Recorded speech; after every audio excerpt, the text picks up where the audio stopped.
ಕನಿಷ್ಠ 5 ಕಿಲೋಮೀಟರ್ ಅಷ್ಟು taluk head quarters ಅಲ್ಲಿ ಗ್ರಾಮ ಪಂಚಾಯಿತಿಯ ಸದಸ್ಯರು, ನಮ್ಮ ಮುಖಂಡಗಳು ಮತ್ತು ಈ ನಮ್ಮ ಉದ್ಯೋಗ ಖಾತ್ರಿ ಯೋಜನೆಯ ಸದಸ್ಯರು, ಮೆಂಬರ್ಸ್ ಯಾರು ಗ್ಯಾರಂಟಿ ಕಾರ್ಡ್ ಅನ್ನ ಇಟ್ಕೊಂಡಿದ್ದಾರೆ ಅವರ ಜೊತೆಯಲ್ಲಿ ಅವರ ನೋವನ್ನ ಹೊರಹಾಕುವಂತ ಒಂದು ಪಾದಯಾತ್ರನ ಹಮ್ಮಿಕೊಳ್ಳುವಂತ ಒಂದು ಕಾರ್ಯಕ್ರಮವನ್ನು ಇವತ್ತು ಈ ಸಭೆ ತೀರ್ಮಾನವನ್ನ ಮಾಡಿದೆ.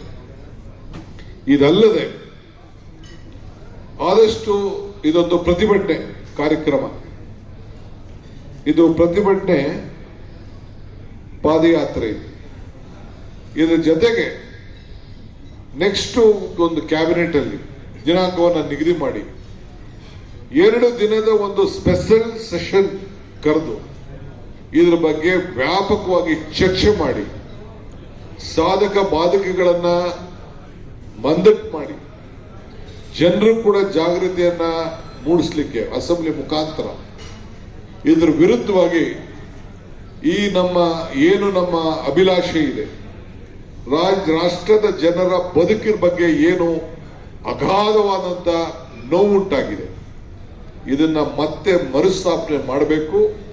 ಇದರ ವಿರುದ್ಧವಾಗಿ ನಾವು ಇದನ್ನ ಸಹಿಸಿಕೊಳ್ಳಲಿಕ್ಕೆ ಸಾಧ್ಯ ಇಲ್ಲ.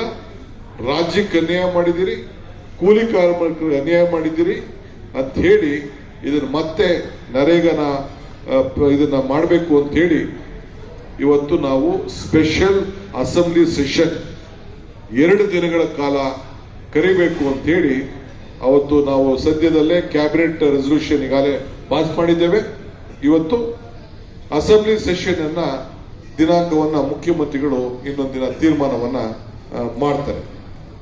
ನಮ್ಮ ಹೋರಾಟ ಉದ್ಯೋಗದ ಹಕ್ಕುಗಳ ರಕ್ಷಣೆಗೋಸ್ಕರ, ಪಂಚಾಯಿತಿ ಅಧಿಕಾರಿಗಳ ರಕ್ಷಣೆಗೋಸ್ಕರ, ಸಂವಿಧಾನದ ರಕ್ಷಣೆಗೋಸ್ಕರ ಹಾಗೂ ಕರ್ನಾಟಕದ ಹಿತದ ಕಾಪಾಡಲಿಕ್ಕೋಸ್ಕರ ಇವತ್ತು ನಮ್ಮ ಕರ್ನಾಟಕ ರಾಜ್ಯ ಇದನ್ನ ಒಂದು ದೊಡ್ಡ ಐತಿಹಾಸಿಕವಾದಂತಹ ಹೋರಾಟ ಇಡೀ ರಾಷ್ಟ್ರದಲ್ಲೇ ಕರ್ನಾಟಕದ ಮುಖಾಂತರ ಇದನ್ನ ಪ್ರಾರಂಭವನ್ನ ಮಾಡ್ತಾ ಇದ್ದೀವಿ ಅಂತ ಹೇಳಲಿಕ್ಕೆ ನನಗೆ ಬಹಳ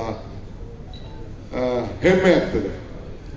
ಬಡವರ ಸ್ವಾಭಿಮಾನಕ್ಕೆ ಇವತ್ತು ಏನು ತೊಂದರೆ ಆಗಿದೆ, ಒಂದು ಸ್ಪೆಷಲ್ ಸೆಷನ್, ಒಂದು 5 ರಿಂದ 10 ಕಿಲೋಮೀಟರ್ ಊರ ಅಗಲಕ್ಕೂ ತಾಲೂಕ್ ಹೆಡ್ ಕ್ವಾರ್ಟರ್ಸ್ ಅಲ್ಲಿ ಒಂದು ಪಾದಯಾತ್ರೆ, ಪ್ರತಿ ಪಂಚಾಯಿತಿಯಲ್ಲೂ ಒಂದು ಕಾರ್ಯಕ್ರಮ, ಧರಣಿಗಳು ಮತ್ತು ಮಾಧ್ಯಮ ಗೋಷ್ಠಿಗಳು ಮತ್ತು ಜನರನ್ನ ಜಾಗೃತಿ ಮೂಡಿಸುವಂತ ಕೆಲಸವನ್ನ ಇವತ್ತು ಕಾಂಗ್ರೆಸ್ ಪಕ್ಷ, ಕರ್ನಾಟಕ ಪ್ರದೇಶ ಕಾಂಗ್ರೆಸ್ ಪಕ್ಷ ಸರ್ಕಾರದ ಜೊತೆಯಲ್ಲಿ ಸರ್ಕಾರ ಕೂಡ, ಯಾಕೆಂದ್ರೆ ಸರ್ಕಾರ ಎಲ್ಲ ಜನರನ್ನ ರಕ್ಷಣೆ ಮಾಡಬೇಕಾದ್ದು ಪಕ್ಷದ ಜವಾಬ್ದಾರಿ ಒಂದೇ ಅಲ್ಲ, ಸರ್ಕಾರದ ಜವಾಬ್ದಾರಿ ಆಗಿರೋದ್ರಿಂದ ಈ ಒಂದು ಐತಿಹಾಸಿಕ ತೀರ್ಮಾನವನ್ನ ನಾವು ತೆಗೆದುಕೊಂಡಿದ್ದೇವೆ. ಈ ಅನೇಕ ಸಲಹೆಗಳನ್ನ ಸೂಚನೆಗಳನ್ನ ನಮ್ಮ ಗ್ರಾಮೀಣ ಮಂತ್ರಿಗಳಾಗಿದ್ದಂತ ಎಚ್ ಕೆ ಪಾಟೀಲ್ ಸಾಹೇಬರು ಮತ್ತು ನಮ್ಮ ಪ್ರಿಯಾಂಕಾ ಖರ್ಗೆ ಅವರು, ಆ ಗ್ರಾಮೀಣದ ಸಚಿವರು, ಇವರು ಮಾಜಿ ಸಚಿವರು ಇದ್ದಾರೆ, ಇವರು ಹಾಲಿ ಸಚಿವರು ಇದ್ದಾರೆ, ಅವರು ಕೂಡ ವ್ಯಾಪಕವಾಗಿ ಈ ವಿಚಾರದಲ್ಲಿ ದೀರ್ಘವಾಗಿ ಚರ್ಚೆ ಮಾಡಿ ಅನೇಕ ಸಲಹೆಗಳನ್ನು ಕೂಡ ನಮ್ಮ ಸರ್ಕಾರಕ್ಕೆ, ಪಕ್ಷಕ್ಕೆ ಎರಡಕ್ಕೂ ಕೂಡ ಈ ಸಂದರ್ಭದಲ್ಲಿ ಕೊಟ್ಟಿದ್ದಾರೆ. ಈ ವಿಚಾರಗಳನ್ನ ತಮ್ಮ ಗಮನಕ್ಕೆ ನಾನು ತಿಳಿಸ್ತಾ ಇದ್ದೇನೆ. ಸೊ ಇನ್ ಕೆಲವು ಪ್ರೋಗ್ರಾಮ್ಸ್ ಇದೆ, ನಾನು ಆಮೇಲೆ ನಿಮಗೆ ಇದನ್ನ ನೆಕ್ಸ್ಟ್ ನಾನು ಆ ಮೀಟಿಂಗ್ ಅಲ್ಲಿ ನಮ್ಮ ಕಾರ್ಯಕರ್ತರನ್ನ, ನಮ್ಮ ಮುಖಂಡಗಳನ್ನ ಕರೆದು ಚರ್ಚೆ ಮಾಡಿ ತಮ್ಮ ಗಮನವನ್ನ ಸೆಳೀತೇನೆ ಅನ್ನೋ ಮಾತನ್ನ ಈ ಸಂದರ್ಭದಲ್ಲಿ ತಿಳಿಲಿಕ್ಕೆ ನಾನು ಬಯಸ್ತೇನೆ.